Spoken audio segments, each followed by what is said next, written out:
Okay, Chair lays out House Bill 2851 and offers a committee substitute and recognizes Representative Lucio to explain the bill and the substitute. Good job. Thank you, Mr. Chairman, members, for your patience as I lay out the committee substitute for House Bill 2851, and thank you for laying out the sub, Mr. Chairman.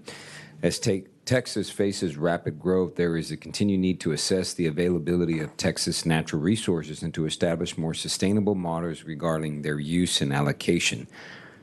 Currently, groundwater conservation districts must consider certain factors before adopting desired future conditions. A planning goal that describes the conditions that managers attempt to achieve over time. The committee sub seeks to require the Texas Water Development Board to calculate more data when setting these long-term management goals.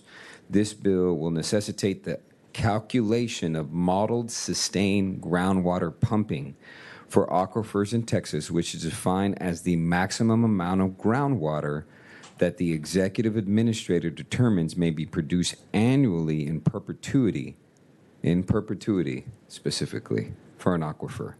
The only volume of water that groundwater conservation districts can consider when setting their desired future conditions is the total estimated recoverable storage, or TERS. TERS represents the maximum amount of groundwater that may be technologically feasible to recover from an aquifer. Basically, all of the water that can be pumped from an aquifer, regardless of the level of drawdown. That is what exists today.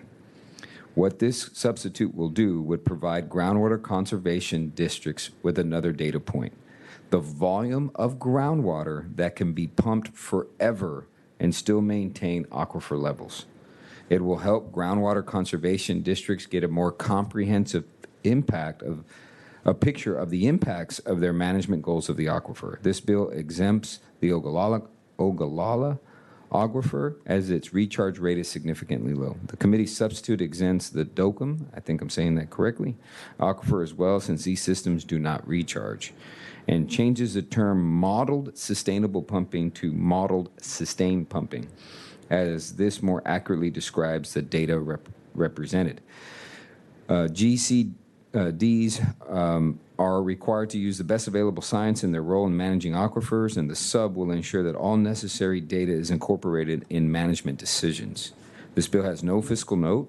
In past sessions, it was a Texas Water Conservation Association consensus bill, and it's strictly something they must consider. It doesn't mandate that they apply it to their desired future conditions assessment or goal. It's just something to consider, and I think it's a very valued data point for those that want to sustain those particular aquifers in perpetuity. Happy to answer any questions, Mr. Chairman, members. Any questions for Representative Lucio? We reserve your right to close. Chair calls Gregory Ellis.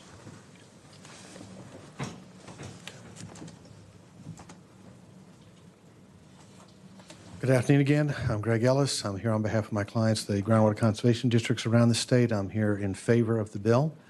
As Representative Lucio very ably pointed out, this creates an additional data point for us to look at. We already have the other bookend, which is the total estimated recoverable storage for each of these aquifers. To have a bookend on the low side telling us what it would take to be able to produce that aquifer in perpetuity, I think is a very important metric for districts to have. And please understand, it is not any suggestion, that we should try and hold to that level. It's not a suggestion that we shouldn't be pumping anything at all. It's not a zero level unless the aquifer is not getting any amount of recharge at all. As you continue to pump more water from the aquifer, you can actually increase the amount of recharge coming into the aquifer and make more water available. So trying to find that sweet spot, trying to find that point between one bookend and the other bookend is where the district should be shooting for their desired future conditions, but we only have one half of the bookends right now. We don't have that first one that tells us what that perpetual productivity level is at different levels of production. So we're in favor, my clients are in favor of the bill. I'll be happy to answer any questions. Thank you. Any questions for Mr. Ellis? Hearing none, we appreciate you coming. Thank you. Chair calls Leah Martinson.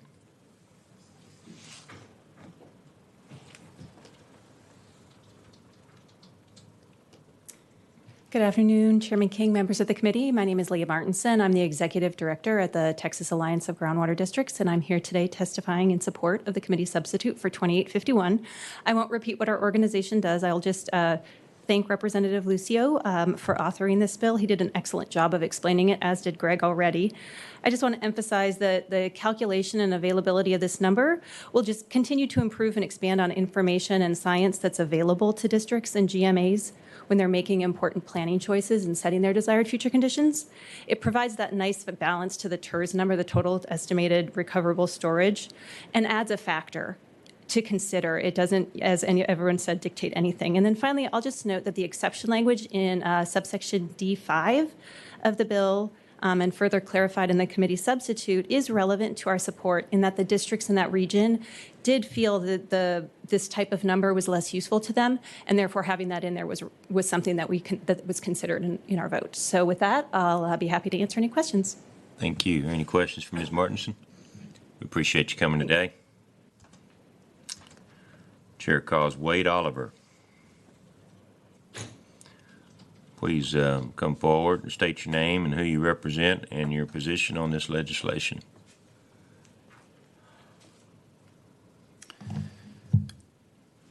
Chairman King, members of the committee, my name is Wade Oliver. I am a hydrogeologist and a licensed professional geoscientist in Texas. I'm testifying today for House Bill 2851 relating to consideration of modeled sustained groundwater pumping and the adoption of DFCs. I work for Interra Incorporated. We're an Austin-based geoscience and engineering consulting firm. I manage our Houston office, but regularly work on groundwater projects and issues across the state, both for entities developing groundwater and for entities like groundwater conservation districts that manage groundwater. I'm testifying today on my own behalf, not for Interra or any of our clients. I'm supporting the bill because it provides important information to GCDs useful for developing desired future conditions and understanding the balance between the highest practicable level of groundwater production and the conservation, preservation, and protection of groundwater. As defined in this bill, the modeled sustained groundwater production delineates the pumping level above which, the aquifer is being mined and below which pumping could be continued in perpetuity. This is a fundamental hydrogeologic characteristic of most aquifers in this, in the state that is important to consider when developing DFCs. We are also one of the few states, I'm proud to say, that has the data and tools available to do these calculations. Through the TWDB's Groundwater Availability Modeling Program, they continue to maintain and update these tools. I work with GCDs, GMA 1, GMA 14, and then prior to joining Interra, I worked at the Water Development Board. We did these calculations already. I know that we have the tools available to do it, and these estimates are needed based on my work with GMAs across the state. So happy to answer any questions. Thank you, members. Any questions? Thank you very much for your testimony. Chair calls Ty Embry.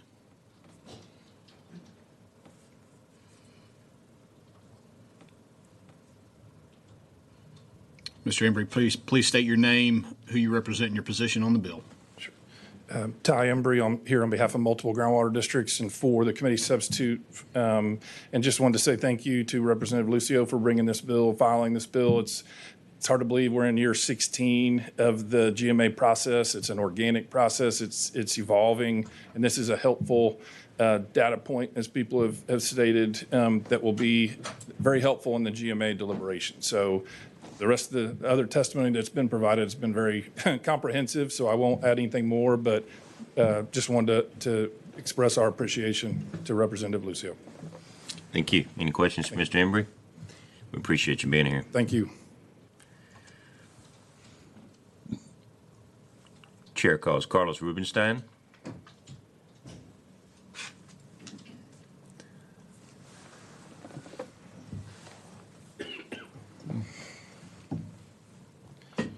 Chairman, members of the committee, for the record, my name is Carlos Rivenstein. I'm principal of RSA H2O.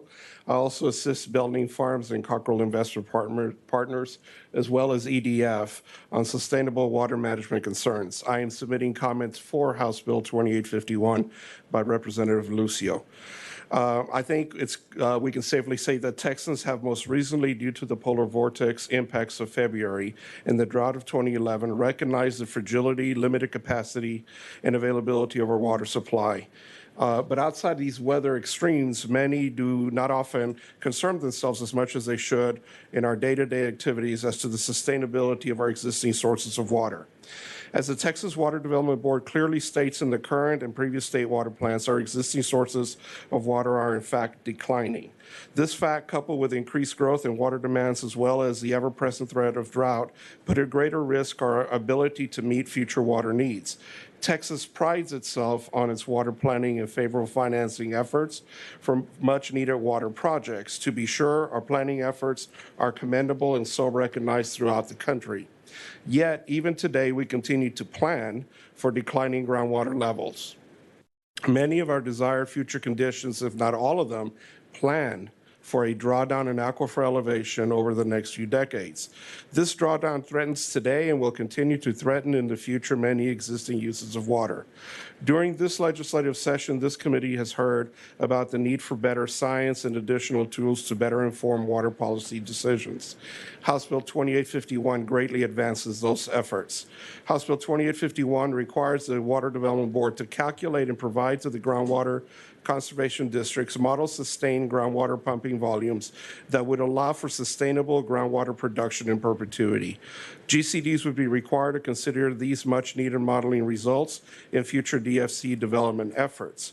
Currently, GCDs utilize, in part, a calculated volume known as Total Estimated Recoverable Storage, or TERS, which is the maximum volume of water that could be extracted from an aquifer. Model sustained groundwater pumping would provide a month's already calculated and relied upon as part of TERS. Better water management decisions are assisted by better science and better data.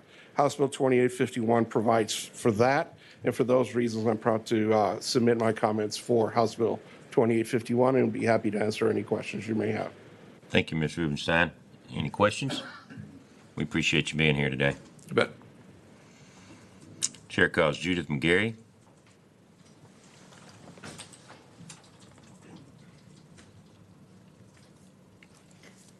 Thank you, Chairman, members of the committee. My name is Judith McGarry. I'm here on behalf of the Farm and Ranch Freedom Alliance and myself in support of House Bill 2851.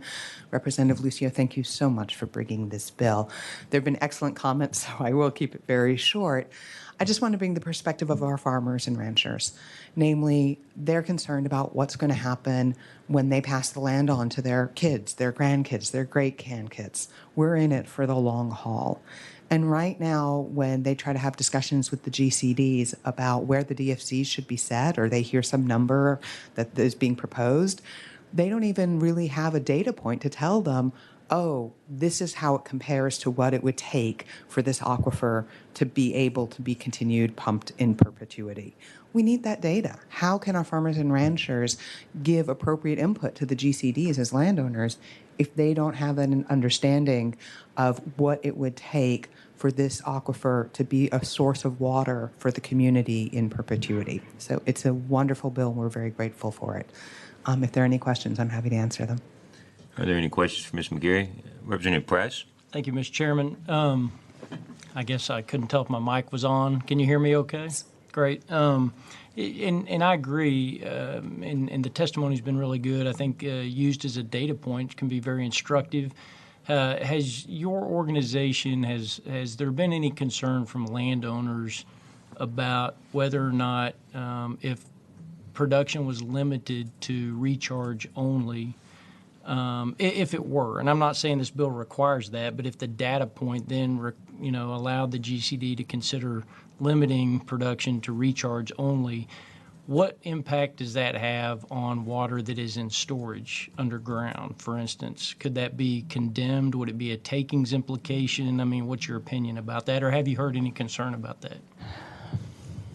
So I don't have a super simple answer to that. It's should a have asked one of complicated the one. attorneys that were up here earlier. I didn't. Well, I am an attorney, by the way. Hey, am. I know, but you, It's not my specialty. GC groundwater law isn't my specialty. So to answer it specifically, like, do I think it would be a good takings case, would be beyond my expertise at this moment in law. From a practical standpoint, I'll say this: my landowners, my farmers and ranchers, often do have a knee-jerk reaction initially to the idea of pumping being limited. There's an immediate like, "Hey, it's my water." Whenever we sit down and talk and go, "Okay, so let's think this through," they always come down at the end of, we want this to be sustainable. We want to have a long-term source of water because no one's come up with an alternative to use. I always appreciate your answers, and thank you for your testimony. Thank you. Any other questions for Ms. McGarry? We appreciate you being here today. Thank you. Chair calls Andrew Weir. Once, twice, 3 times. All right. He signed up for the bill. Is there anyone else wishing to testify on for or against House Bill 2851? Hearing none, I'll read. We do have a resource witness from the Water Development Board. Does anybody need to hear from him?